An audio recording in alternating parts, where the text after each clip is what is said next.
Bismillahirrahmanirrahim. Assalamualaikum warahmatullahi wabarakatuh. Alhamdulillahirabbil alamin wa bihi nasta'inu ala umurid dunya waddin. Wassallallahu ala nabiyyina Muhammadin wa ala alihi ashabi ajmain. Pemirsa, pendengar dan pendengar TV Rojan dan Radio Rojan muliakan Allah Subhanahu wa taala. Kita bersyukur kepada Allah Subhanahu wa taala yang kembali memberikan kesempatan kepada kita untuk melanjutkan pelajaran kita, yaitu mengambil faedah-faedah dari sejarah Islam, mengenal perjuangan dari para pendahulu-pendahulu tokoh-tokoh Islam, dan juga para penguasa yang melanjutkan tongkat estafet dari kepemimpinan Rasulullah SAW setelah Khulafaur Rasyidin, kemudian melanjut dengan kekuasaan Bani Umayyah. Salawat dan salam buat Nabi kita Muhammad SAW yang di hari yang penuh berkah ini, di mana Rasul kita SAW sangat menganjurkan agar kita memperbanyak bersalawat kepada beliau. Sesungguhnya dalam melakukan perbuatan memperbanyak salawat kepada Rasulullah SAW banyak sekali faedah-faedah yang akan Allah berikan kepada hambanya. Nah, oleh sebab itu di hari yang baik ini, yaitu salah satu hari yang termulia dalam satu minggu, hari Jumat, kita memperbanyak mengungkapkan Allahumma salli wa sallim ala nabiyina Muhammadin wa ala alihi wa ashabihi ajma'in. Pemirsa dan pendengar muliakan Allah Subhanahu wa taala, alhamdulillah segala puji kepada Allah Subhanahu wa taala. Ini adalah pertemuan perdana kita yang sempat kita istirahat selama bulan Ramadan, ya. Di akhir pelajaran kita yang lalu kita bicara tentang kekuasaan, yaitu Abdul Malik bin Marwan, di mana Marwan, ya, yang kelanjutan sebagai setelah Muawiyah, kemudian Yazid bin Muawiyah, kemudian Muawiyah bin Yazid yang tidak sempat memerintah kecuali beberapa bulan saja, kemudian meninggal, dilanjutkan oleh Marwan bin Hakam. Marwan bin Hakam kemudian di akhir kekuasaannya membayar dua anaknya untuk sebagai pelanjut kekuasaannya, yaitu Abdul Malik bin Marwan dan anaknya Abdul Aziz bin Marwan. Nah, ketika Abdul Malik telah diangkat menjadi khalifah atau raja setelah wafat orang tuanya Marwan, ya, bin Hakam, maka saudaranya Abdul Aziz menjadi gubernur di Mesir. Nah, ini yang akan kita lanjutkan, dan pada pelajaran terakhir kita telah menjelaskan beberapa peristiwa-peristiwa penting di masa Abdul Malik bin Marwan. Di antaranya adalah membangun Masjid Qubatus Sakhra yang dikenal sebut dengan Masjid Umar bin Khattab. Kemudian juga kita menjelaskan berbagai kemajuan ekonomi di masanya, termasuk dia membuat semacam sistem pemerintahan atau diwan, sistem penggajian, kemudian juga merubah mata uang dengan mata uang yang berbahasa Arab dan seterusnya, dan berbagai macam kemajuan yang telah dilakukan oleh Abdul Malik bin Marwan di masanya. Kemudian juga di masanya kembali kekuatan kaum muslimin bersatu di sebuah pemimpin yang satu, ya, sehingga kaum muslimin memiliki kekuatan yang membela Islam. Dan di mana di masa Abdul Malik ini berbagai wilayah-wilayah yang sempat kembali dicaplok oleh Romawi dan berbagai daerah-daerah yang telah dikuasai di masa Muawiyah karena kegaduhan politik, sehingga daerah-daerah itu banyak yang lepas kembali dari kaum muslimin. Dan di masa Abdul Malik bin Marwan, daerah-daerah itu kembali sebagian besar dikembalikan. Kemudian terdapat di masa juga kemajuan ekonomi dan lain sebagainya, ya. Nah, kita kemarin sudah bercerita berapa poin penting di masa kekuasaan Abdul Malik bin Marwan ini, dan di masanya juga hidup para ulama-ulama yang selalu rajin berikan pandangan dan nasihat kepada penguasa, yaitu terutamanya ada Abdul Malik bin Marwan. Kemudian kita juga menyebutkan bagaimana pandangan para ulama, terutama tokoh-tokoh para tabi'in terhadap Hajjaj bin Yusuf, yang merupakan di mana Abdul Malik bin Marwan sering dinilai orang dari sisi gubernurnya yang terkenal dengan gubernur yang sangat kejam ataupun bengis, ya, keras, tegas gitu, ya, itu Hajjaj bin Yusuf. Nah, ini sudah kita jelaskan bagaimana pandangan para ulama yang hidup di masa Hajjaj bin Yusuf ini, yang bahkan di wilayah Hajjaj bin Yusuf seperti Hasan Basri, dan telah kita nukilkan pandangan dan pendapat-pendapat beliau dalam menyikapi pemerintahan yang terdapat dalam kekuasaannya itu nilai-nilai kezaliman. Nah, pada kesempatan ini kita akan melanjutkan akhir dari kekuasaan Abdul Malik bin Marwan, di mana dia sebenarnya kita jelaskan orang tuanya Marwan bin Hakam telah menunjuk rangkaian ataupun perpindahan kekuasaan setelah dia, yaitu kepada anaknya Abdul Malik. Kemudian jika Abdul Malik meninggal, maka akan digantikan oleh saudaranya Abdul Aziz. Nah, di akhir permintaan Abdul Malik ini, dia berkeinginan untuk karena saudaranya Abdul Aziz sudah tua umuran, maka dia mengajukan kepada saudaranya Abdul Aziz jika dia berkenan untuk tanazul atau memberikan wasiat yang telah diberikan orang tuanya untuk dipindahkan kepada anaknya Al-Walid bin Abdul Malik. Nah, hal itu juga didengar oleh Sa'id bin Musayyib, salah seorang tabi'in yang hidup di masa itu, dan Sa'id bin Musayyib memberikan tanggapan dan mengkritik sikap daripada Abdul Malik ini. Namun memang takdir Allah berkehendak yang saudaranya Abdul Aziz ini, sebelum terjadi perpindahan kekuasaan putra mahkota itu kepada anaknya Al-Walid, itu saudaranya sudah meninggal. Walaupun sempat sebelumnya Abdul Malik memberikan surat kepada saudaranya, namun saudaranya mengatakan membalas surat Abdul Malik itu dengan kata-kata bahwa umur kita sudah pendek dan kita tidak tahu siapa di antara kita yang akan lebih dahulu meninggal. Kemudian dia sebutkan, jika saya berharap engkau tidak bersikap keras atau bersikap suatu tindakan yang akan mencederai hubungan persaudaraan kita. Nah, ini balasan dari saudaranya, dan akhirnya Abdul Malik mengurungkan niatnya untuk memecat saudaranya. Namun memang takdir Allah berkehendak bahwa Abdul Aziz meninggal sebelum Abdul Malik meninggal. Nah, Abdul Malik sebelum meninggal ini, dia juga telah menunjuk dua putra dia yang akan melanjutkan kekuasaan, yaitu Walid bin Abdul Malik dan Sulaiman bin Abdul Malik. Ya, itu sekitar tahun 86 Hijriah. Ya. Nah, sebelum dia meninggal, dia telah menulis wasiat untuk anaknya. Ya. Di sini dijelaskan beberapa referensi, ya, di mana wasiat Abdul Malik kepada anaknya dan wafatnya Abdul Malik ya, bin Marwan. Taib.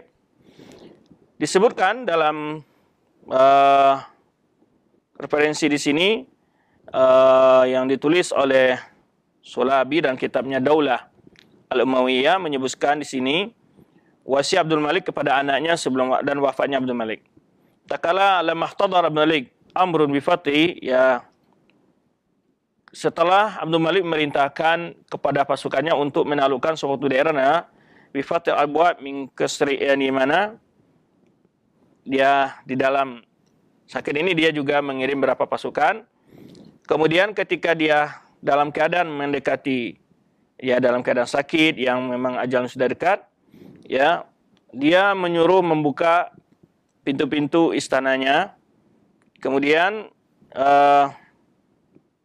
setelah dibuka salah satu pintu, terdengar oleh dia orang yang mencuci di sebuah lembah. Faqala ma hadha, qalu kisarun, faqala ya laitani kuntu kisaran a'ishu min amali yadi. Jadi mendengar orang yang sedang menyuci. Kemudian bagaimana kalau seandainya aku yang melakukan itu dengan tanganku sendiri? Falamma balagha dzalika Sa'id bin Musayyib qala alhamdulilladzi ja'alahum inda mautihi yafirruna ilaina wa la nafiru ilaihim. Nah, kemudian ketika berita itu sampai kepada Sa'id bin Musayyib, seorang tabi'in ulama yang tegas, yang tidak pernah mau menjilat kepada penguasa, mengatakan segala puji bagi Allah menjadikan mereka butuh kepada kita, ya, lari kepada kita saat mereka mau meninggal, dan kita tidak perlu lari kepada mereka, ya, mengharap kekuasaan mereka ataupun kemewahan yang mereka miliki. Kemudian walamma hadarul maut ja'ala yandumu wa yandabu yadribu bi yadayhi ala rasi wa yaqulu waditu law aktasibu quwwati yawman bi yawmin washtagaltu bi ibadati rabbi.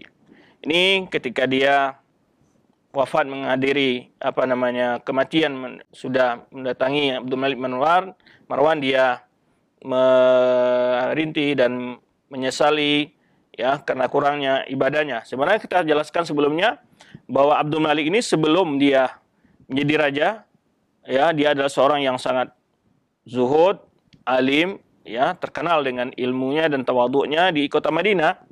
Karena dia hidup di tengah para ulama di kota Madinah saat dia mulai semenjak dilahir, karena orang tuanya Marwan bin Hakam sebelum menjadi raja itu adalah sebagai gubernur ke Madinah sebelumnya. Ini sudah kita jelaskan. Nah, kemudian saat dia dalam sakit yang membawa dia wafat saat itu, dalam kondisi itu, ada yang bertanya, bagaimana kondisimu, ya, bagaimana engkau mendapatkan keadaanmu? Ada orang bertanya, qala ajiduni kama qala Allah Ta'ala. Saat ini aku merasakan apa yang Allah sebutkan, ya, walaqad ji'tumuna furada kama khalaqnakum awwala maratin, ya. Dia katakan, membacakan firman Allah SWT, sungguh ya kalian telah akan mendatangkan kami dalam keadaan sendiri. Sebenarnya kami ciptakan kalian, kata Allah di awal pertamanya. Ya. Wa taraktum ma khawalnakum wara'a dhuhurikum. Kalian meninggalkan segala kesenangan-kesenangan yang telah ya kami berikan kepada kalian di belakang punggung kalian. Ini yang dia gambarkan bagaimana dunia, ya. Memang saat orang akan meninggal, dia merasakan bagaimana butuhnya kepada amal soleh dan menyesali amal-amalnya, maka dia di sini mengatakan, saya ini tidak ada yang bisa diharapkan oleh dia kecuali sebagaimana Allah katakan bahwa dia sekarang ada Allah dengan sendiriannya, ya, dan kekuasaan yang besar, kemewahan, harta benda yang dia miliki tidak dia bawa saat meninggal, tapi menjadi suatu warisan yang dia tinggalkan untuk anak cucunya. Ya, wa taraktum ma khawalnakum wara'a dhuhurikum, kama Allah sebutkan dalam firman-Nya. Ya, semua yang kalian miliki akan menjadi warisan, tinggalkan di belakang. Tentu ini sebagai peringatan bagi orang yang sekitarnya hadir di saat dia dalam kondisi ya mendekati kematiannya, bahwa yang dibawa mati itu hanyalah amal kita sendiri. Ini menunjukkan bahwa di mana penguasa-penguasa di Bani Umayyah ini bukan orang-orang yang tidak tahu agama, orang-orang yang memang ya dekat dengan para ulama, dan saat-saat mereka dalam keadaan sulit seperti ini, mereka selalu ingat dengan Allah Subhanahu wa taala. Kemudian saat dia sudah yakin bahwa ajalnya sudah dekat, dia mewasiatkan, memanggil anaknya dan mewasiatkan mereka. Kemudian dikatakan, alhamdulilladzi la yas'alu ahadan min khalqihi saghiran wala au kabiran. Summa ansyada fa'al min khalidin imma halakna wa hal bil mauti libaqina arun. Dia disebutkan sini tidak ada orang yang kekal, ya, semua apa yang dimiliki hancur. Kematian adalah penutup ya dari kehidupan ini. Wa qila qala irfa'uni farafa'u hatta shammal hawa wa qala ya dunya ma atbuki inna ya tuwailaki laqasirun. Dia katakan, juga disebutkan saat dia dalam sakit yang bawa kematiannya itu, dia minta didudukkan, kemudian dia bernapas, kemudian dikatakan, hai dunia, ya, apapun kebaikan engkau, sungguhnya hal yang paling terpanjang adalah singkat, ya. Wa inna katsiran la haqirun, ya, kebanyakan orang yang milikimu adalah hina. Wa in kunna bika la fi ghururin, sungguhnya kami telah tertipu denganmu. Summa tamassala bi hazaini baitaini in tanaqasha yakun niqashuki, ya, ya Rabb adzaban la tauqali bil adzabi. Ya, mohon kepada Allah ya agar Allah mengampuni dosanya, dan jika Allah mengazabnya sungguh tidak ada kemampuanku untuk menghadapi azabmu ya Rabb. Ini dia membacakan sebuah syairnya ketika itu. Nah, ini dia, maka kenapa kita mengambil ibrah dari ungkapan orang yang seakan mati ini? Inilah ya, jangan penyesalan yang ada. Ya, maka sesungguhnya sangat jujur orang-orang yang ketika menghadapi kematian itu sangat jujur dia berkata. Ya, itu sudah jelas-jelaskan oleh Allah SWT bagaimana dunia, ya, dan juga Rasulullah SAW dalam hadisnya juga menjelaskan bagaimana dunia ini. Namun kan terasa lagi bagi seseorang saat dia akan menghadapi kematian. Maka dia di sini menyebutkan ya betapapun kebaikan yang kau miliki, ini maksudnya dia berkata kepada dunia, ya, panjangmu adalah singkat. kebanyakanmu adalah sangat yang hina, ya. Sungguh kami telah tertipu denganmu, ya. Ini kondisi-kondisi seperti ini tentu pelajaran bagi orang-orang yang di belakang dia, ya, orang-orang yang menyaksikan saat dia meninggal. Kemudian au tajawaz fa anta rabbi ya safuhun, dia mengatakan, dia mohon kepada Allah, jika engkau mengazabku, sungguh aku tidak mampu menghadapi azabmu. Jika engkau mengampuni, sehingga engkau adalah Rabb yang Maha Pemaaf. Ya, an musiin zunubihi, ya, an zunubahu katurabi. Ya, sungguhnya engkau adalah pemberi ampun terhadap orang yang berdosa, ya, sebenarnya yang dosanya seperti pasir atau banyak, ya, tanah. Kemudian juga dikisahkan itu di saat-saat dia dalam kondisi sakit. Juga disebutkan sebelum dia meninggal dia pernah berkhutbah, dan khutbah yang sangat panjang. Ya, kemudian dia menangis dengan sangat terseduh-seduh gitu. Semua kala ya Rabb, inna dhunubi azimatan. Ya, inna dhunubi azimatun. Dia juga berkata, wahai Rabbku, sungguhnya dosaku sangat besar. Wa inna qalila, ya, afwika a'zamu minha. Ya, sedikit dari ampunanmu jauh lebih besar daripada dosaku. Ini adalah sifat raja yang dimiliki oleh dia saat itu. Allahumma, ya, famhi biqalili afwika 'azima dhunubi.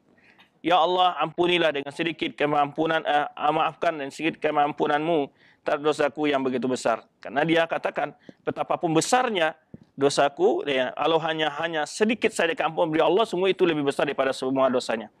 Fabalagha dzalikal qaul Zahid al-Iraq Al-Hasan Basri.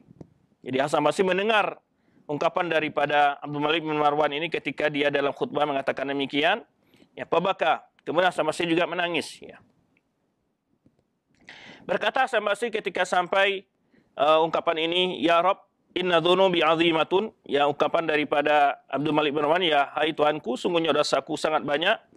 Wa inna qalila afwika a'dhamu minha, tetapi keampunanmu walaupun sedikit jauh lebih besar daripada dosaku. Aslinya Allah Maha Pengampun. Allahumma famhi biqalili afwika 'azima dzunubi. Ya Allah, hapuslah, ya, dengan keampunanmu yang sedikit terhadap dosaku yang banyak. Ya, ketika Hasan Basri sampai mendengar kalimat daripada ungkapan Abdul Malik bin Marwan ini, Hasan Basri juga menangis dan dia mengatakan, "Lau kana kalam yuktab bidhab la kutiba hadzal kalam." Jika dia kata Hasan Basri bukan tentang makna dan ungkapan dari Abdul Malik ini, kalau seandainya suatu perkataan yang berhak untuk ditulis dengan emas, sungguhnya ini adalah berhak untuk tulis dengan tinta emas, kata Hasan Basri. Wa qala Sya'bi. Sya'bi juga meriwayatkan, ini para tabi'in yang hidup, ya. Jadi di sinilah kita lihat pentingnya seorang penguasa dekat dengan para ulama, sehingga dia tidak terlalu terjerumus, tidak terlalu jauh ke dalam hal-hal yang melalaikannya daripada dunianya, ya. Dan lebih memiliki kata-kata yang penuh hikmah. Maka Abdul Malik bin Marwan dekat dengan para ulama-ulama yang hidup di masanya Hasan Basri, kemudian juga Sya'bi, salah seorang tabi'in. Sya'bi menceritakan bahwa satu kali Abdul Malik ini juga berkhutbah dan juga mendoakan doa yang sama. Allahumma inna dhumi idham wahya sigharun fi janbi afwika ya karim.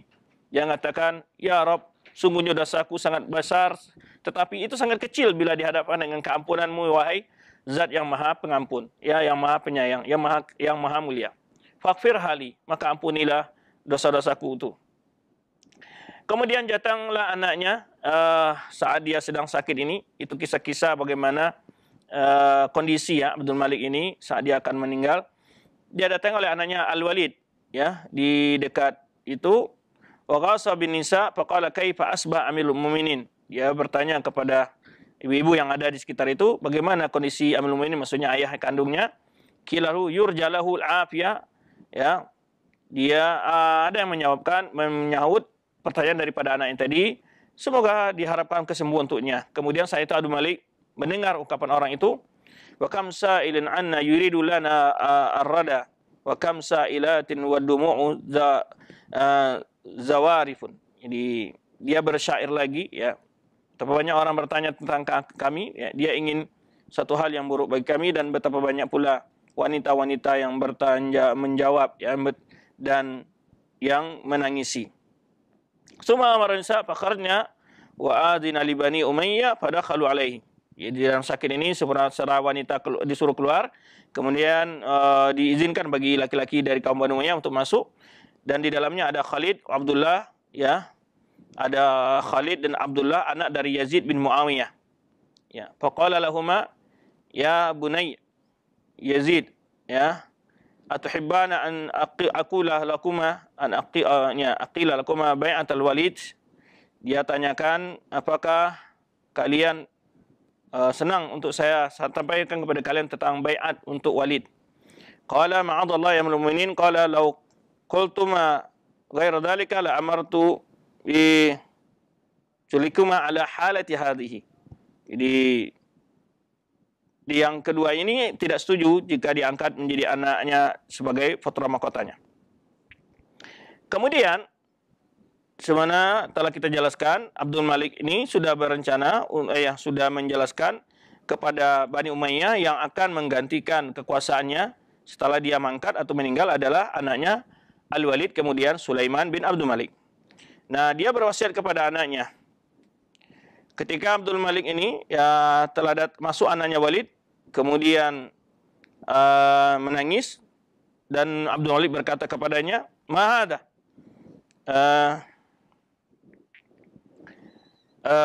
ana hanin al-jariyah wal ama idza mittu fashammir wa tazir." Jadi disebutkan sini, kenapa engkau menangis? Tak perlu, ini adalah sifat seorang wanita. Kemudian jika aku meninggal maka bungkus, ya, kapani, wal bisjal dal nimr wada' umur inda aqraniha wahdar Quraisyan. Ya. Kemudian dia sebutkan di sini menasihkan kepada anak, ya Walid, ittaqillah bima astakhlifuka fihi wahfaz wasiyati. Ya, sebutkan kepada anaknya Walid yang akan menjabat setelah dia meninggal. Wahai Walid, bertakwalah kepada Allah tentang apa yang aku tugaskan kepadamu, yang aku wasiat, tugas kekuasaan yang aku berikan kepadamu. Tolong ingat nasihatku ini atau wasiatku ini. Unzur ila akhika Muawiyah fasalli rahimahu wahfazni fihi. Dia sebutkan, jalin kerabat dengan saudaramu Muawiyah, jalin hubungan satu rahim yang baik, ya. Tolong engkau jaga hakku tentang dia itu. Wa anzur ila akhi Muhammad fa'amirhu ala jazira wala ta'zilhu anha. Kemudian juga disebutkan saudaranya. Jadi ada saudara dari Abdul Malik, ada Muawiyah, kemudian ada juga Muhammad, paman daripada Al-Walid, anak dari paman dari Walid, ya, saudara dari Abdul Malik ini. Kemudian dia juga wasiat untuk anak pamannya itu Ali bin Abbas, fa innahu qad inqata'a ilaina bi mawaddatihi wa nasihatihi wa lahu nasabun wa haqqun fasil rahimah wa'rif haqqah. Dia sebutkan, kemudian juga perhatikan hak-hak anak paman kita, itu Ali bin Abbas. Sesungguh dia telah menjalin hubungan baik dengan kita dan memberikan nasihat kepada kita, dan dia punya hubungan kerabat dan hak. Maka jaga hubungan baik dengan dia. Ini dinasihatkan oleh dia kepada hak-hak keluarganya. Kemudian, ya, beberapa nasihat lainnya dia sampaikan, ya. Kemudian juga bernasihat kepada anak-anaknya, ya. Ini bukti bagaimana akhlak seorang mukmin ketika dihadapkan kepada kematian, dia memberikan nasihat kepada anaknya. Sebenarnya Allah contohkan kepada Nabi Ibrahim dan juga Yakub, ya, dalam surah Al-Baqarah kisahkan. Nah, ketika Abdul Malik juga menasihatkan kepada anaknya lain, ya. Dia menasihatkan untuk usikum bitaqwallah, untuk bersuara kepada Allah, wa iyyakum wal ikhtilaf wal furqah. Dia juga mengingatkan anaknya jangan sampai berebut, jangan sampai berselisih, ya.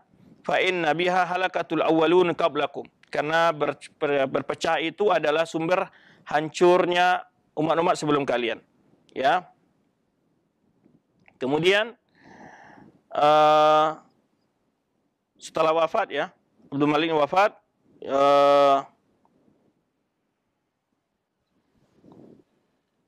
dia juga menyebutkan, karena Abdul Malik yaqul, aku dilahirkan di bulan Ramadan dan juga di terakhirnya berhenti menyusui di bulan Ramadan, kemudian juga khatamtul Quran fi Ramadan wa atatni khilafatu fi Ramadan. Dia sebutkan, aku juga setiap Ramadan mengkhatam Quran dan aku juga diberi kekuasaan di bulan Ramadan, wa akhsha an muta fi Ramadan. Kemudian dia mengatakan, boleh jadi aku akan meninggal di bulan Ramadan ini. Falamma dakhala Syawal wa amma mata bi Dimashqi. Jadi dia meninggal di bulan Syawal ya. Kemudian dikuburkan ya di Damaskus pada tahun 86 Hijriah ya, pada hari Jumat ya. Kemudian disolatkan oleh anaknya Al-Walid ya, yang menjadi penggantinya setelahnya. Wa kana umru yauma mata sittina sanah. Jadi umur Abdul Malik ketika meninggal itu sekitar 60 tahun, dan juga ada yang pendapat 63 tahun ya. Kemudian dikuburkan di suatu pekuburan umum Jabiyah ya. Dan dia punya tulisan di cincinnya itu amantu billahi mukhlisah. Jadi dikenal daripada sebagian para sahabat ya, menulis di cincinnya sebagai peringatan khusus bagi mereka ya. Nah, di antaranya di sini Abdul Malik punya tulisan amantu billahi mukhlisah. Wa anfara bil khilafah mundu maqtal Ibnu Zubair ila wafati was sahih anna ulama mata kana umruhu 60 sana haitsu wulida am 26 Hijriyah. Nah, ini kisah meninggalnya Abdul Malik bin Marwan, yaitu meninggal di Damaskus dari umur 63 tahun atau 60 tahun ya. Dan kemudian dia dilanjutkan kekuasaan Bani Umayyah oleh anaknya Al-Walid bin Abdul Malik. Nah, siapa pula ini Abdul Malik? Ya, bagaimana pula kelanjutan kekuasaan Al-Walid bin Abdul Malik? Mahmud Syakir dan beberapa para penulis sejarah menyebutkan bahwa di masa Al-Walid bin Abdul Malik ini, yaitu ketentraman, keamanan, kejayaan Islam hampir-hampir menyamai kekuatan ya, ketenangan dan kedamaian di masa Khulafaur Rasyidin. Karena wilayahnya luas, di masa dia angkatan perang begitu kuat dan kemajuan ekonomi luar biasa ya. Dimulai memang dari ayahnya Abdul Malik, sebenarnya kita katakan kembali wilayah Islam bersatu. Kemudian juga dia menyebarkan Islam ke berbagai daerah-daerah Eropa dan juga Afrika. Sampai Ankara yang sekarang Turki ya, mendekati Eropa. Ya, kemudian juga di India dan beberapa negeri-negeri di belakang Wala'in Nahar tersebut. Kemudian sampai juga ke daerah-daerah Tanja, ya, Aljazair dan Tunis, itu daerah Afrika, dan juga Tripoli, yaitu Libya, dan seterusnya. Wilayah yang sangat luas sekali di masa Al-Walid bin Abdul Malik ini. Nah, di antara amal-amal pekerjaan ini akan kita sebutkan, namanya dikunai dia Abul Abbas, yaitu Al-Walid bin Abdul Malik bin Marwan bin Hakam Al-Umawi Ad-Dimashqi. Diangkat menjadi khalifah setelah, atau jadi raja setelah ayahnya mangkat ya. Qalil ilmi nahmatu fil bina. Jadi dia ini kurang ya, tidak seperti ayahnya dalam sisi ilmu, kemampuan ilmunya. Ansya'a Jami' Bani Umayyah wa ansya'a aidan Masjid Rasulullah SAW. Nah, salah satu amalan-amalannya di antara ini akan kita jelaskan, di masa dialah awal peluasan Masjid Rasulullah SAW setelah diluaskan di masa Umar bin Khattab. Ya, kemudian dia yang pertama membangun Jami' Umayyah yang sekarang ada di Damaskus ya. Ya, masjid Umawi yang besar itu dia yang membangun. Kemudian dia pula yang pertama sekali menaklukkan Andalus, ya, Andalusia yang dikenal dengan sangat banyak sekali bagaimana kemajuan Islam di Andalusia. Di masa dia ditaklukkan. Kemudian juga Biladut Turk itu adalah Asia kecil, itu Azerbaijan dan seterusnya, daerah-daerah yang bagian dari Rusia. Kemudian dia orang yang disebutkan kurang paham ilmu nahu, kemudian dia belajar nahu selama 6 bulan ya, dengan dipanggil oleh dia pakar-pakar nahu untuk belajar ya, biar dia benar dalam menyampaikan pidato-pidatonya. Kemudian ya, wa qila kana yahtimu fi kulli salas. Disebutkan juga dia ini adalah khatam Quran hampir sekali 3 hari. Ya, bayangkan kalau kita bayangkan bagaimana raja-raja dahulu ya, walaupun bagaimana mereka tetap juga dengan ilmu dan ibadah mereka, bagaimana cinta mereka pada kitab Allah ya. Nah, kemudian juga disebutkan dia kalau bulan Ramadan itu khatam Quran sebanyak 17 kali ya. Kemudian dia juga pernah berkata, Ini akan kita bahas nanti. Laula anna Allah dzakara qaumul Lut ma sya'artu an ahadan yaf'alu dzalik. Nah, ini menggambarkan bagaimana ketakwaan dia mana disebutkan dia setiap sekali 3 hari khatam Al-Quran. Ini menunjukkan ya kualitas ketakwaan dari seorang raja ini, yaitu Walid bin Malik. Nah, maka kita lihat juga efek dari keberkahan ilmu dan amalnya itu dia Allah berikan kemudahan dalam memimpin, sehingga di masa dia ini ke-Islam sangat kuat sekali dan meluas kemana-mana ya. Nah, di masa dia itu sangat sejahtera, makanya sebagian ahli sejarah menyebutkan yaitu di masanya memang sangat Islam itu kembali menguasai di berbagai sisi wilayah, politik, ekonomi segala macam sampai Sulaiman, kemudian sampai nanti masa Umar bin Abdul Aziz. Itu Islam berada pada kondisi yang sangat mapan, ya, kuat, bersatu, ya, kemudian angkatan perangnya kuat, segala macamnya. Satu hal yang kita ambil faedah di sini adalah seorang pemimpin yang dekat kepada Allah Subhanahu wa taala. Allah akan berkahi kebijakan-kebijakannya. Itu yang paling penting sebetulnya. Karena Allah Subhanahu wa taala membimbing dia untuk hal yang terbaik bagi rakyatnya. Maka memang kita lihat keberhasilan pemimpin-pemimpin itu sesuai dengan bagaimana dia dekat dengan Allah Subhanahu wa taala. Kalau kita lihat dalam sejarah-sejarah, kita lihat bagaimana Khulafaur Rasyidin dan seterusnya. Maka sesuai dengan kedekatan dengan Allah Subhanahu wa taala, sebagaimana kita dengarkan bagaimana dia selalu khatam Quran 1 kali 3 hari, atau bahkan bulan Ramadan bisa khatam 17 kali, ya, subhanallah. Kita aja tidak sesibuk dia, ya. Dia sebagai seorang raja, seorang orang yang punya banyak tugas, ya, mampu melakukan ibadah-ibadah yang mungkin kita saja yang tidak punya pekerjaan tidak mampu melakukannya. Ini subhanallah. Ini yang kita ambil pelajaran-pelajaran.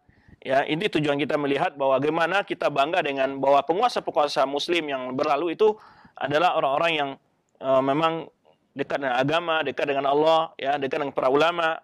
Ya. Di masa Al-Walid ini juga hidup para ulama-ulama, termasuk tadi Sa'id Musayyib dan lain-lainnya. Ya, nanti akan kita sebutkan 7 fuqaha yang Madinah yang terkenal itu hidup di masa dia. Dan dia selalu mengambil kebijakan-kebijakan yang disebutkan oleh para ulama menulis biografi dia, seperti Mahmud Syakir dan lainnya, dia dikumpulkan dari berbagai sumber, Ibnu Katsir dalam kitab beliau Bidayah Nihayah, dan juga para penulis kontemporer yang menulis kehidupan dia, itu menjelaskan bagaimana dia selalu bermusyawarah dengan para ulama. Ya, pernah diceritakan saat ke Madinah, itu dia bertemu dan meminta pandangan dan nasihat kepada para ulama Madinah yang kenal dengan fuqaha sab'ah dari ahli Madinah tersebut. Nah, kemudian satu hal yang kapan dia menyebutkan, kalau seandainya Allah tidak mengisahkan tentang adanya kaum Lut ini, ia katakan aku tidak bisa mengira ada orang melakukan hal itu. Jadi maksudnya ini perbuatan kaum Lut, ya, homoseksual, ya, yang dilakukan oleh kaum Lut itu menurut dia itu nggak masuk akal. Kalau seandainya Allah tidak ceritakan, sungguh tidak akan pernah ada orang terbayang ada manusia melakukan itu. Ini menunjukkan betapa kejinya perbuatan itu. Ya. Wa kana fi asfun wa jawad. Dan dia agak tegas sedikit, keras orangnya, ya. Wa qiyam bi amri khilafah wa qad farada li fuqaha wal itam zamanina. Ini kita akan bahas nanti berbagai kesejahteraan rakyat yang dia berikan. Subhanallah. Kita kalau dengar nih, sebenarnya dijelaskan oleh Mahmud Syakir dan kitabnya Tarikh Islami di sini, ya, menyebutkan pertama di antaranya dia setelah dia memperluas masjid Rasulullah SAW, wa ata majzumina wa qallahum la tasalun nas. Jadi orang-orang yang majzum ini orang-orang yang cacat, kena sakit, kalau kita penyakit sapak, penyakit apa gitu, ya, itu dia buatkan rumah, tempat tinggal, diberi makan, diberi biaya hidup. Jadi kesejahteraan Islam dalam perhatikan ini sudah dahulu dia di kekuasaan Al-Walid ini, ya, dia larang jangan kalian meminta-minta kepada orang lain. Wa bana lahum mustasfa khassa, dan membangunkan buat mereka rumah sakit khusus bagi orang yang sakit ya, majzum itu bahasa kitanya Indonesianya sapak atau apa itu, yang penyakit yang menular, ya, tapi dia buatkan semacam rumah sakit khusus, ya, untuk merawat dia. Nah, kemudian, ya, mereka diberi makan, minum, tempat tinggal, dan rumah sakit khusus buat mereka. Ya.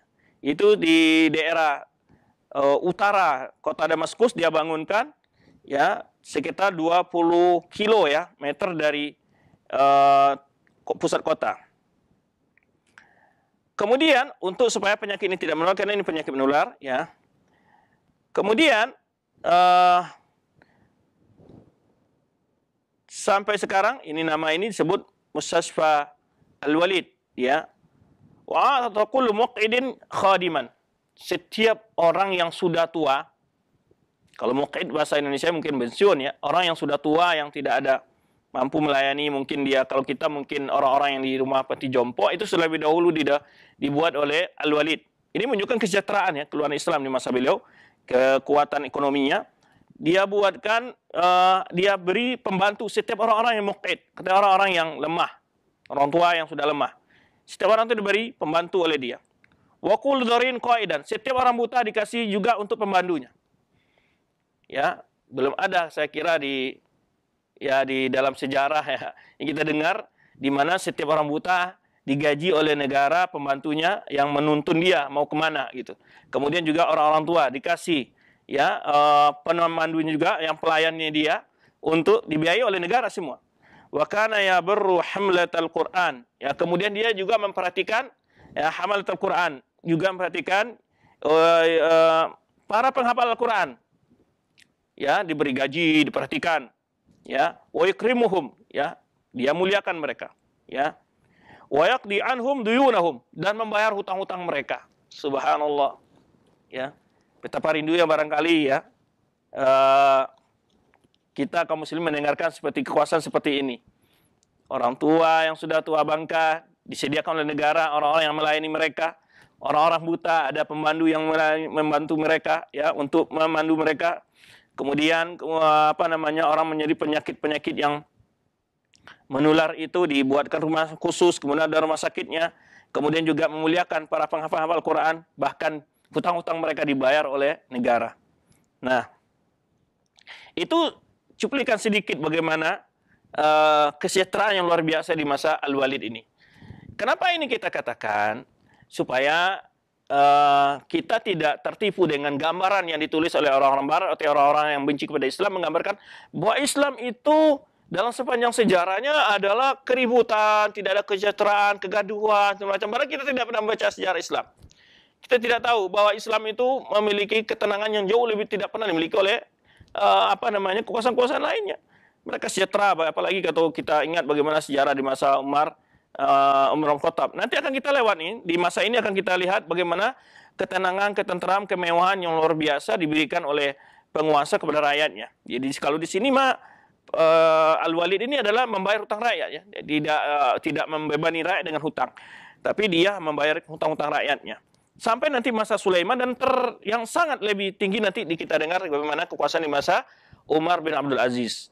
Nah, tujuan kita di sini tentu umat Islam itu memiliki kebanggaan dengan sejarahnya, dengan masa lalu. Kemudian bukan sekedar itu, untuk mereka jadikan sebagai motivasi, ya, bagi para politikus, penguasa Muslim, motivasi bagi mereka, ya, bagaimana kalau tidak akan sampai persis seperti kemajuan yang mereka lakukan, tentu setidak-tidaknya, ya, mendekatilah, ya. Jangan hanya karena kita berkuasa, pemikiran kita selalu hanya menumpuk harta buat anak cucu dan keturunan kita, keluarga kita, tidak. Bagaimana bahwa pemimpin Islam dulu adalah jauh lebih memperhatikan kesejahteraan rakyatnya. Karena ada sebagian orang-orang yang mencoba menjelekkan Islam selalu dari segi politik. Islam tidak punya politik, Islam tidak punya bagaimana menciptakan pemimpin yang adil, ya, yang jujur. Itu ada gambaran-gambaran seperti itu, sehingga supaya tujuannya agar orang jauh dari aturan Islam, ya, tidak senang kepada Islam. Nah, ini ada hal-hal itu yang perlu kita antisipasi. Maka kita berikan sejarah ini kepada anak-anak cucu kita. Kita terangkan bahwa banyak para penguasa-penguasa pendahulu Islam yang telah memakmurkan rakyatnya, ya, yang telah mensejahterakan rakyatnya. Nah, bagaimana mereka sampai ke situ, tentu itu perlu kita pelajari juga. Tadi kita sebutkan, karena mereka memang dekat dengan Allah, dengan para ulama, memuliakan para orang-orang yang menjalankan agama, memuliakan para penghafal Al-Quran. Sebenarnya kita dengarkan bagaimana Al-Walid ini, ya, cinta kepada rakyatnya semacam. Cuman juga pasti dia punya kelemahan, di antaranya dia sangat tegas, keras gitu ya, di dalam kekuasaannya. Nah, kemudian kita sudah jelaskan sedikit bagaimana dia, apalagi nanti kalau kita berbicara tentang peluasan kekuasaan Islam di masa dia. Ini cukup panjang ceritanya, ya. Meluaskan kekuasaan Islam berbagai ke timur, ke barat, utara, selatan, dia luar biasa di masanya. Kemudian wahadasat fi ayami futuhat wa Asia fil Masyriq wal Maghrib wal Andalus wa Faransa. Disebutkan di sini bahkan Islam sudah mendekati Perancis gitu ya. Di masa terjadi, kata Mahmud Syakir menyebutkan, di masa terjadi penalukan kekuasaan Islam yang luas, baik timur dan barat, ya, sampai ke Andalus. Ya. Andalus adalah Spanyol yang dikenal hari ini, yang dimana itu berada di bawah kekuasaan Islam sekian 7 abad lebih, ya, dan mereka hidup dalam kesejahteraan luar biasa. Para penulis sejarah juga menjelaskan sebab-sebab kenapa bisanya Al-Walid ini mengirim pasukan ke sana, yaitu dengan Tariq bin Ziyad yang sekarang disebut dengan Jabal Tariq, masih terkenal dalam sejarah. Ya, dia kirim ke sana dengan pasukan tidak besar, pasukan sebetulnya, cuman kondisi saat itu yang mana rakyat Andalusia yang berada dalam tekanan kezaliman penguasa saat itu yang membantu juga, sehingga datanglah Islam memberikan keadilan kepada mereka. Ketika Islam masuk di sana, ya, agama lain di luar Islam pun mereka hidup dengan sejahtera, dan tidak ada pemaksaan bagi rakyat.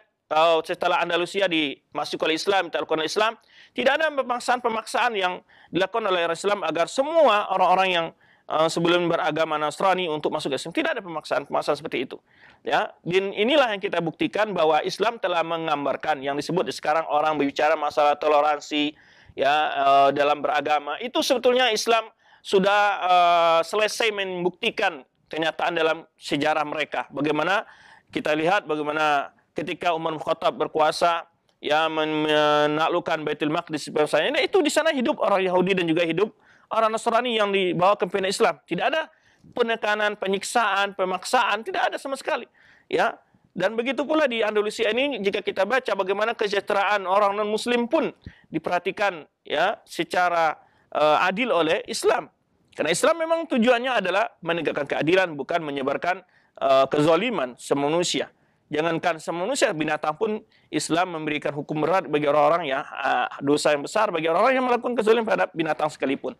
Maka oleh sebab itu, kalau ada orang menggambarkan jika orang Islam berkuasa, jika orang Muslim memiliki kedudukan, mempunyai pengaruh politik, bahwa umat-umat yang di luar Islam akan digencet, akan dipinggirkan, akan di macam-macam, ya, dengan tuduhan-tuduhan yang negatif, itu tidak ada sama sekali sebetulnya kalau kita melihat bagaimana sejarah Islam yang telah berkuasa sebelumnya, ya, apalagi di masa Khulafaur Rasyidin, terus bermasa pemerintah-pemerintah Islam berikutnya. Di antara sekarang yang sedang kita bicarakan bagaimana dari pemerintahan Al-Walid bin Abdul Malik ini. Kemudian, ya, Fransa, wa kan yursilu fi kulli ghazwatin ila wilayati Rum ahadu bani, dan juga di antara keistimewaan para raja-raja dulu, dia bukan menjadikan anaknya anak yang manja, anak-anak yang memiliki kemewahan, tidak. Bahkan di dalam pasukan-pasukan yang dikirim oleh Al-Walid ini dalam menaklukkan, dalam menyebarkan Islam, ya, merebut wilayah-wilayah yang diperluas oleh Islam, itu dikirim anak-anaknya. Anaknya menjadi panglima perang, anaknya menjadi pimpinan peleton dalam pasukan itu. Ini menunjukkan bahwa pemimpin-pemimpin yang lalu bukan artinya mereka mendidik anaknya dengan secara manja, kemudian mewariskan kekuasaan kepada anaknya secara gratis, tidak, ya. Tapi kalau kita baca bagaimana para pemimpin Islam itu adalah mendidik anaknya yang dilatih dengan berani dan seterusnya macam, sebenarnya telah kita jelaskan bagaimana Yazid dilatih oleh ayahnya sebelum Muawiyah, biar dia sebagai orang yang tangkas, memimpin perang dan segala macamnya. Tentu hal ini pelajaran juga dapat bagi kita, bagi orang Islam yang mungkin hidup memiliki kelebihan rezeki atau memiliki kedudukan. Anak kita jangan dijadikan anak yang manja, anak yang tidak mengerti dalam hadapi masalah, ya. Tapi harus berikan tantangan mereka, didik mereka, biar mereka dapat melanjutkan perjuangan kita. Jangan nanti setelah kita meninggal, anak kita hanya bisa menikmati kekayaan yang diwariskan dan tidak bisa berbuat apa-apa, ya, tidak punya keterampilan. Ini bukan begitu negara Islam dalam mendidik generasi mudanya.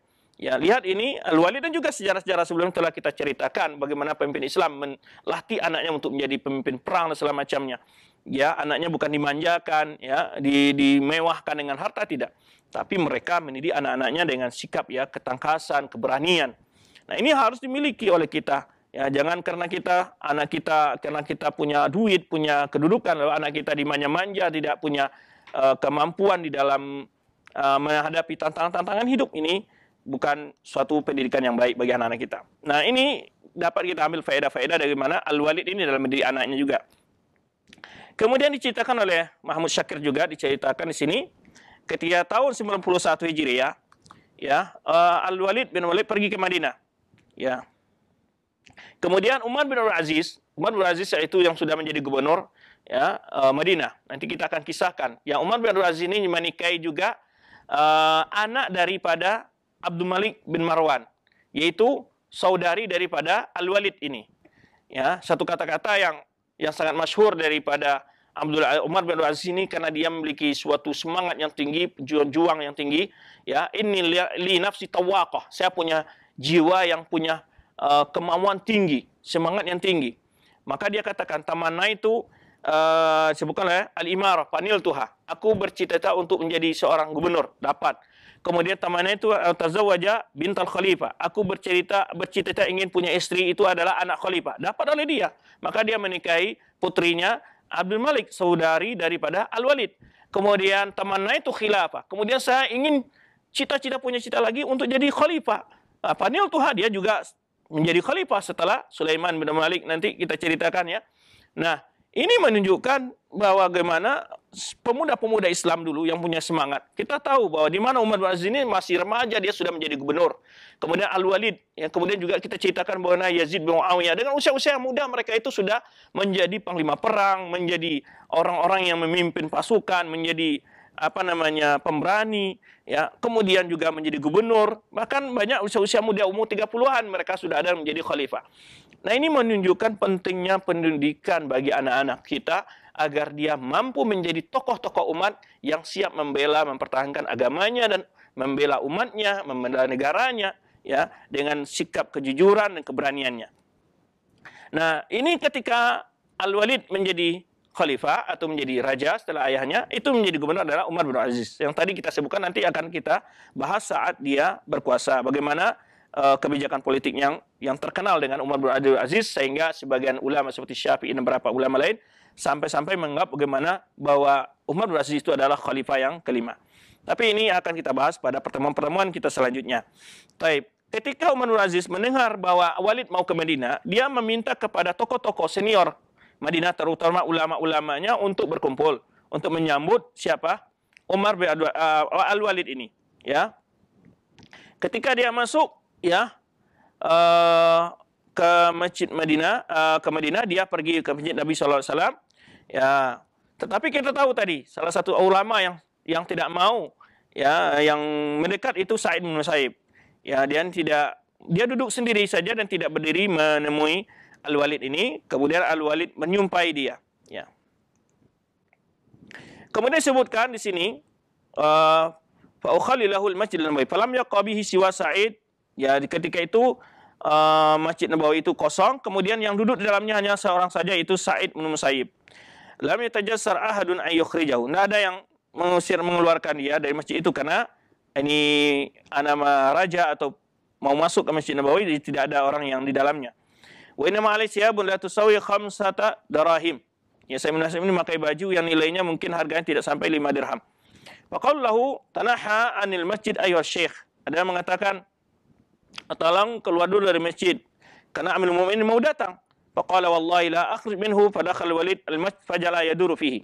Kemudian Sa'id bin Musayyib tidak mau keluar, kemudian Walid bin Abdul Malik masuk ke masjid, kemudian mengelilingi masjid Nabi sallallahu alaihi wasallam, yusalli hahuna, ya. Kemudian dia salat 2 rakaat, ya. Kemudian berdoa kepada Allah. Qala Umar bin Aziz, waja'tu adil bihi an maudhi Sa'id khasyata ayyarahu. Nah, kata Umar bin Abdul Aziz, aku berusaha dia tidak lewat dekat Sa'id bin Musayyib, ya. Takut dia akan melihatnya. Fahanat minhu, disebutkan di sini minhu al-tafata. Jadi jangan sampai dia melihat Sa'id bin Musayyib ini, takut dia tersinggung karena Sa'id bin Musayyib tidak berdiri menyalami Al-Walid ini, Walid bin Malik. Kemudian ketika itu dia menoleh, lalu dia melihat Sa'id bin Musayyib. Man huwa Sa'id? Man hada? Ditanya oleh Al-Walid, siapa itu? Itu Sa'id bin Musayyib, kata Umar bin Aziz. Faqultu na'am ya Amirul Mukminin. Itu Sa'id bin Musayyib, kata Al-Walid bertanya kepada Umar bin Aziz, iya Amirul Mukminin. Walau alima bi annaka qadim laqama ilaika wa salama alaika. Jadi dia ini menjaga ya biar Al-Walid tidak tersinggung dengan sikap Sa'id bin Musayyib yang tidak menyalami dia. Kalau seandainya dia tahu engkau datang, mungkin dia akan berdiri menyalamimu, kata Umar bin Aziz. Ini juga sikap Umar bin Aziz bagaimana bukan dia malah memanas-manasi, mengompori supaya ada kebencian Walid kepada Sa'id bin Musayyib, tapi dia malah sebagaimana supaya Walid ini tidak berprasangka buruk kepada Sa'id bin Musayyib. Ini subhanallah, ini sikap yang juga bagus ya dimiliki. Bagaimana supaya Al-Walid tidak punya prasangka buruk kepada Sa'id bin Musayyib yang tidak mau berdiri menemui Al-Walid ini. Maka dia katakan, dia belum tahu mungkin engkau datang. Ya kalau seandainya dia tahu mungkin dia akan menemuimu, menyalamimu. Faqala qad alimat, ya. Qalimtu bughdahu lana. Tetapi Al-Walid pun sudah merasa, sudah mengatakan, kita sudah tahu bagaimana dia marah kepada kita, kata Al-Walid. Faqultu ya Amirul Mukminin innahu wa innahu. Kemudian Umar bin Abdul Aziz berusaha untuk bahwa dia itu orang baik, memujilah gitu ya. Wa syaratu asna alaihi. Kata Umar bin Abdul Aziz, aku memuji-muji Sa'id bin Musayyib ini. Wa syara Walid yusni alaihi bi ilmi wa din. Tetapi justru juga Walid pun memuji Sa'id bin Musayyib ini ilmu dan juga agamanya. Jadi kelihatan bagaimana seorang pemimpin itu tidak baper juga melihat rakyat yang mungkin ada tidak seperti yang lainnya ya, datang dengan menyalami, tunduk kepala segala macam. Dia seorang pemimpin berjiwa besar. Bagaimana si Al-Walid ini ketika dia tahu Sa'id bin Musayyib tidak berdiri dan dia tahu bahwa Sa'id bin Musayyib tidak suka dengan dia, awal ketidaksukanya adalah ketika memang kita sebutkan tadi ceritanya ketika orang tua dari Abdul Maliknya, orang tua dari Al-Walid ingin meminta kepada saudaranya Abdul Aziz agar mengundurkan diri dari putra mahkota. Nah, di sini awalnya. Maka ketika Al-Walid ini diangkat, di antaranya yang tidak senang itu adalah tadi Sa'id bin Musayyib. Ini awal. Maka Al-Walid menyebutkan bahwa kita tahu bahwa dia tidak senang sama kita, kata Al-Walid. Tapi Al-Walid pun tidak mencela, tidak memaki, dia memuji Sa'id bin Musayyib, ya. Kata Umar bin Aziz, dia pun memuji Sa'id bin Musayyib. Setelah saya memuji Sa'id bin Musayyib. Nah, ini sebetulnya sikap yang harus diantara bagaimana seorang pembesar juga, bagaimana seorang gubernur ya. Umar bin Aziz mendamaikan antara seorang ulama dengan pemimpin yang sangat tertinggi saat itu. Ya, bagaimana dia supaya tidak punya pandangan negatif pada Sa'id bin Musayyib, dia menyebutkan uzur-uzur Sa'id bin Musayyib supaya yang tidak berdiri menyalami Al-Walid ini. Nah, ini sebetulnya sikap-sikap beginilah yang dibutuhkan di saat sebuah negara sedang gaduh, adanya hal-hal yang bijak, bukan memanas-manasi kondisi yang ada. Maka kita sebutkan, dari sejarah-sejarah Islam kita akan melihat bagaimana kepribadian terpuji yang membuat suasana itu baik. Nah, akhirnya pun setelah Walid mendengar bagaimana pujian-pujian Umar bin Aziz terhadap Sa'id bin Musayyib, dia pun memuji Sa'id bin Musayyib ini. Dia tidak punya rasa benci dan apa, dia memuji pun sebaliknya, kata Umar bin Aziz, dia tuh memuji juga Sa'id bin Musayyib ini. Nah, inilah sikap-sikap bagaimana ya seorang penguasa pun tidak perlu terlalu menanggapi adanya ulama-ulama yang mungkin kelihatan agak keras dan tegas, tapi perlu juga seorang penguasa lebih dewasa juga dalam menyikapi hal-hal seperti ini. Seperti yang dicontohkan Al-Walid, dia tidak tersinggung dengan hal itu, dia malah sebaliknya dia memuji ya. Faqultu ya Amirul Mukminin innahu dha'iful basar. Kemudian Umar bin Aziz juga membuat sebuah alasan lagi buat Sa'id bin Musayyib kenapa dia tidak berdiri padahal dia sudah melihat Al-Walid masuk ke dalam masjid Nabi SAW. Dia itu pandangannya agak lemah. Jadi penglihatannya agak lemah. Wa innama qultu dzalika li'atadhilahu. Kata tujuan Umar bin Aziz menyebutkan itu adalah supaya memberikan uzur kepada Sa'id bin Musayyib yang tidak menemui Al-Walid, khalifah atau raja saat itu. Faqala nahnu ahaqu bisa'i ilaihi. Tetapi subhanallah kerendahan hati Al-Walid ini, Al-Walid yang itu raja, ya, khalifah saat itu, ya kita ini lebih pantasnya mendatangi dia, bukan dia mendatangi kita, kata Jawaban dari Al-Walid, subhanallah. Ini kerendahan hati seorang raja. Dia katakan, ya, nanu aku bisa ilahi, kita yang pantas mendatangi ini, bukan dia mendatangi kita. Faja'a fawaqafa alaihi fasallama alaihi. Lalu Al-Walid ini mendatangi Said Musayyib, mengucapkan salam dan mendatangi tempat Said Musayyib dan memberikan salam kepadanya. Subhanallah. Ini akhlak ya, bagaimana di dalam Islam itu banyak pribadi-pribadi yang mulia mencontohkan bagaimana sikap hubungan antara ulama dengan umara, ya, bagaimana pula seorang pemimpin, dia sebagai gubernur, dia supaya tidak ada pandangan raja yang tertinggi saat itu kepada ulama yang juga besar saat itu, ya, dia berusaha membuat ya yulatiful hawa, istilahnya bahasa Arabnya itu membuat suasana damai, dan ini yang harusnya dimiliki oleh para tokoh-tokoh ormas. Ya, di negara kita ini dicontoh seperti itu, bukan hanya mengadu domba yang ada, ya, bukan hanya membesarkan masalah, tetapi kita itu bijak, ya. Ketika ada pandangan-pandangan negatif, kita justru ya mendamaikan hal itu. Sebenarnya Rasulullah SAW menyebutkan bahwa dilarang berdusta kecuali dalam 3 hal. Di antaranya mendamaikan 2 orang Muslim yang mungkin akan timbul perselisihan antara mereka. Nah, ini subhanallah akhlak yang dimiliki oleh Umar bin Abdul Aziz. Kemudian akhlak yang dimiliki Al-Walid, dia mendatangi Sa'id Musayyib langsung, ya. Falam yakum ilaihi Sa'id, dan Sa'id Musayyib juga tidak berdiri, ya. Summa qala Al-Walid. Kemudian Walid bertanya kepada Sa'id Musayyib, kaifa syekh, bagaimana kabar, gitu, ya. Faqala bi khair walhamdulillah. Kata Sa'id Musayyib, alhamdulillah baik. Kaifa amilul mu'minin? Ya. Kemudian juga bertanya lagi Sa'id Musayyib, bagaimana kabarnya amilul mu'minin? Ini menunjukkan dia memanggil amilul mu'minin, berarti dia mengakui dia sebagai seorang pemimpin dan memuliakannya juga, kan? Dia katakan, kaifa amilul mu'minin? Bagaimana kabar amilul mu'minin? Faqala Walid bi khair walhamdulillah wahdah. Jadi Al-Walid pun menyebutkan jawab pertanyaan dari Sa'id Musayyib, alhamdulillah baik, ya. Summan sarafa wa yaqul Umar bin Aziz. Kemudian setelah itu Al-Walid meninggalkan Sa'id Musayyib, dan sambil itu dia berkata kepada Umar bin Aziz yang menemani gubernur saat itu menemani dia, disebutkan Umar bin Aziz, hadza faqihun nas. Apa kata-kata Walid kepada Umar bin Aziz? Tidak dikatakan ini syekh kurang beradab, saya ini pemimpin tapi tidak berdiri menyalamin semacam, tidak disebutkan. Dia ini adalah orang paling faham agama, faqihun nas, manusia yang paling faqih. Faqala ajal ya amirul mu'minin. Jawab Umar bin Aziz, iya benar wahai mu'minin.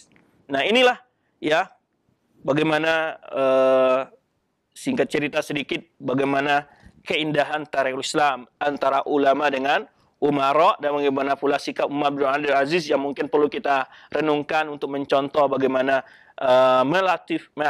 membuat suasana nyaman, ya, dalam kondisi mungkin akan timbul suatu prasangka-prasangka yang tidak baik dari seorang pemimpin kepada rakyatnya, itu diluruskan oleh Umar bin Abdul Aziz. Namun juga akhlaknya Al-Walid ini sangat bagus, ya. Dia datangi, dia salami, dan tidak pula mencela, malah dia puji, ya. Nah, itu sedikit yang dapat kita bahas. Insyaallah kita akan lanjutkan perkembangan kekuasaan di masa Al-Walid bin Walid ini, ya. Semoga pelajaran-pelajaran yang kita dengar ini membuatkan semangat kita untuk bagaimana mendidik anak-anak kita menjadi calon pemimpin-pemimpin yang jujur, berani, ya. Walaupun kita mungkin ada yang berkelebihan di sisi harta, tapi kita tidak mendidik anak kita menjadi anak-anak yang manja. Sebenarnya pemimpin-pemimpin yang berlalu mendidik anaknya adalah orang-orang pejuang, ya. Kemudian juga bagaimana seandainya kita juga jadi pemimpin, atau bagaimana sikapnya Al-Walid kepada seorang ulama.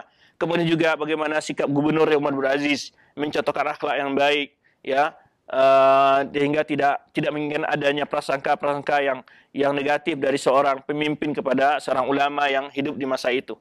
Nah, inilah hal yang dapat kita bahas. Semoga apa-apa yang kita bahas ini mendapatkan kita ambil faedahnya dan menimbulkan inspirasi positif dalam kehidupan kita, ya, bagi saudara-saudara kita mendengar baik dari para pejabat, para orang-orang berpangkat, ya, supaya mereka rendah hati kepada rakyatnya, dan mereka lebih mendekatkan diri mereka kepada Allah, agar kekuasaan mereka lebih diberkahi Allah SWT, dan mereka dapat membahagiakan rakyatnya dan kesejahteraannya. Demikian wallahu a'lam bishawab. Berikutnya kita akan berpindah kepada sesi tanya jawab. Jazakallahu khairan. Terima kasih Ustaz atas nasihatnya.